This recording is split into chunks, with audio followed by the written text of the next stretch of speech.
Hi, good afternoon from London, England. Or is it good morning or is it good evening? From myself, DLG Reppin, to wherever you're watching around the world. Oh, well, it could be Italy, could be Lithuania, it could be South Korea, could well be Mali, you could be watching from Kenya, you could be watching from Congo, you could be watching from Mexico, watching from wherever you're watching around the world. This is your host, this is your guy, DLG, always repping. But DLG, Dele London Guna, repping, spelled Romeo Echo Papa Papa Indigo November. Just going to bring you a couple more football context. It states at the BBC head title that Mikel Arteta is not thinking of walking away from Arsenal. Well, with the pressure mounting on him, he's going to man it out and front it until he knows whether he's going to back us, whether he's going to be backed in January or not. Other piece of news, another bit of news is the Carabao Cup, because it will be moved to the 25th of April, and that will be the Sunday, due to the fact that the plan is to get as many fans in the stadium as possible. I suppose, I don't know. By February, you can still get many fans as possible. I don't understand why they're moving it till the 25th of April, where it was possibly better. But then again, who knows? Right, let's start off with Arsenal manager Mikel Arteta, because he has said that he is not going to walk away, despite the poor form in the league and our league positioning. And I'm going to read exactly what it says here in the BBC Interactive. According to the head title, as it is, Arteta not thinking of walking away. Arsenal boss Mikel Arteta says he has no plans to walk away from his job and feels he has the support of the club. The Gunners have failed to win any of their past 7 Premier League games, losing 5 and drawing 2, as they have dropped to 15th in the table. I don't like to think about those steps, walking away, because then I will be thinking in a negative way, and I cannot do that, said Arteta. At the moment, I have to try to be positive as I can. Well, you're not thinking about walking away. Fair enough. You're thinking about being positive. That's clear. That's clear and direct for me. But looking at what I'm seeing here, something is awfully wrong. Is either the players are not backing you, meaning that you've lost the dressing room, or they've been getting away with taking the piss. And if they are getting away with taking the piss, your job is trying to ship them out. Try and ship out who you can in January, as well as bring in players as well. You've had a hard time of it, and it's easier to look at the situation where Arsenal employed you and you did all right the first couple of months, and now you're not getting the best out of the players for some reason. All right, the bulk of the signings, are not yours. We know who you've signed: Gabriel, Partey. Those are 2 good signings. You know, Leno's not yours. I understand Bellerin's not yours, and I don't want Bellerin in the first team. When Maitland-Niles had a good game, and I do apologise to Maitland-Niles for giving him a 4 out of 10. I think he deserved a 7 maximum, because he gave his all. You know, he gets what it's all about. He gets playing for the Arsenal.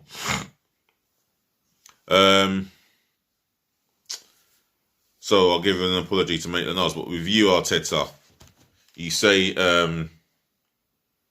you don't want to be thinking about those steps. But I'll tell you what, the pressure is going to mount. You're going to get fans all over the world, left, right, and centre, coming for your neck. And I do feel to an extent, I feel for you, because the main number one problem at our football club is the board of directors and the owner himself, Stan Kroenke. Simple as. The second biggest problem at the club for me, in my humble opinion, is some of the players that I just don't like. I completely do not like these players, some of these players who do not, it's like they are stealing a living and they've not worked hard for it. They've not worked hard to be in this first team. The Holdings, Mustafis, Nketiah, they've not worked hard enough, or they've not performed well enough to be in this first team. Gabriel Martinelli came on with 15 minutes to go, and already you can see how intelligent he is. He went into the spaces where the pockets are, so he can cause some problems if he was to receive the ball in the pocket spaces. And this guy, if he doesn't start against Man City tomorrow night, then he starts against Chelsea on Boxing Day. Fact. And later on, do watch out. I will be bringing you my team preview. I will be bringing you my preview for the Manchester City v Arsenal game at the Carabao Cup. And I believe it's away to Man City. I'll just double check that. In fact, thank goodness for technology. I've got my lovely tablet here. Oh, for crying out loud. Let's see. Oh, okay.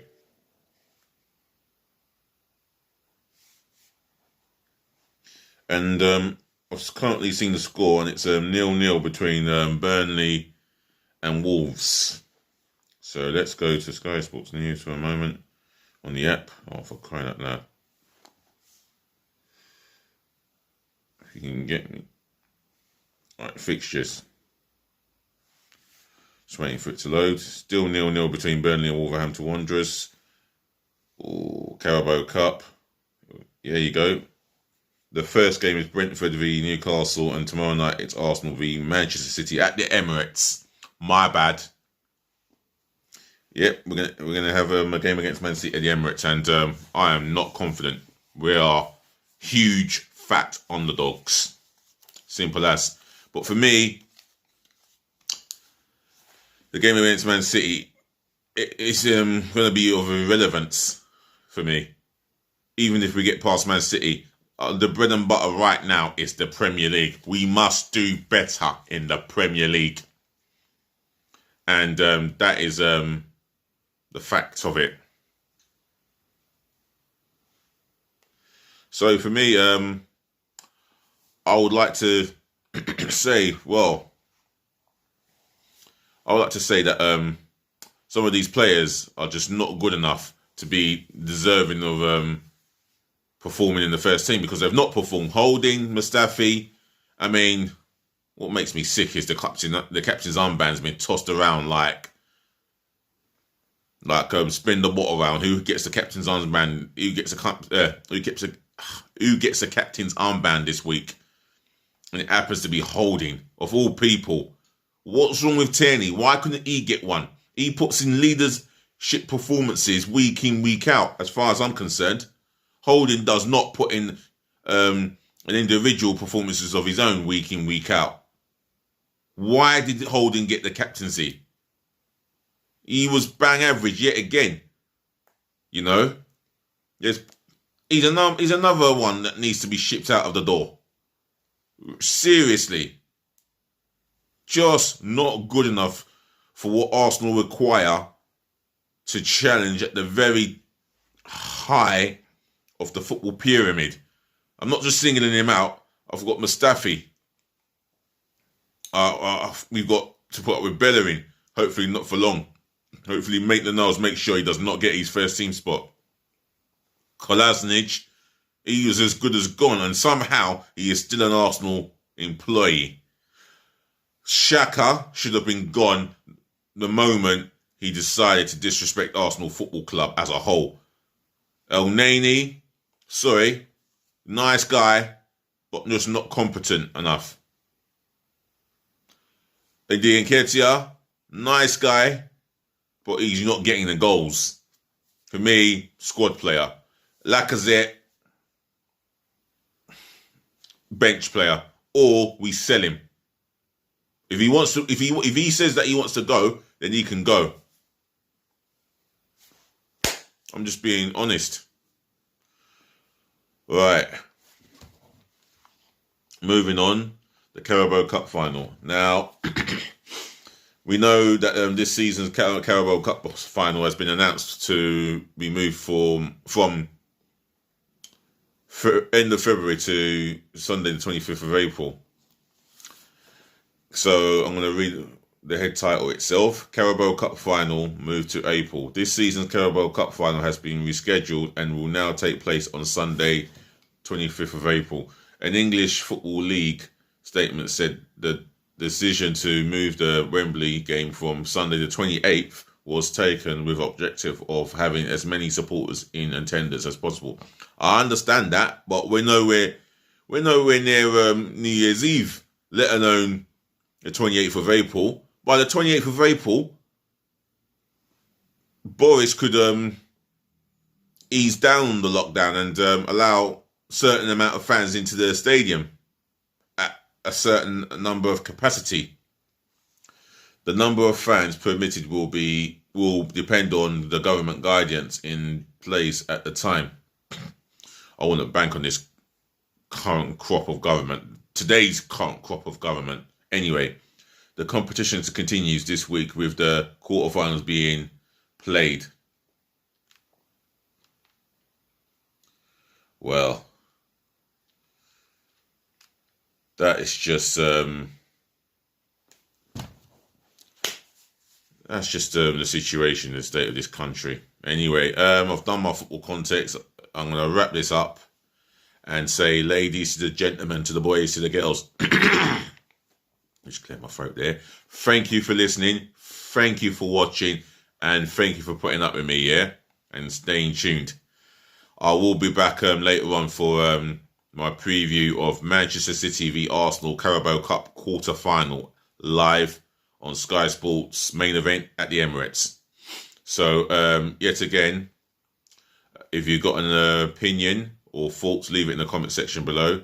Please help me by smashing the thumbs up like button, and do help me. Please help me by subscribing to my channel. That's myself and I only DLG.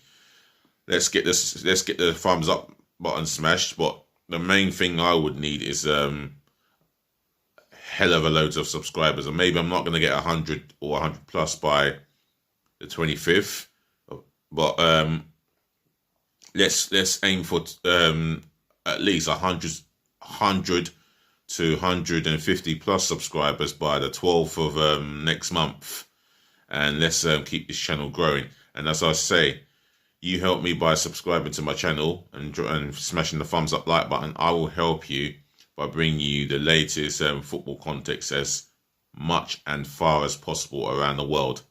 Again, thank you for taking the time to view my channel, and thank you, for your love and the support. And yet again, it's peace again, love again, and bless again. I will see you later on. Be nice.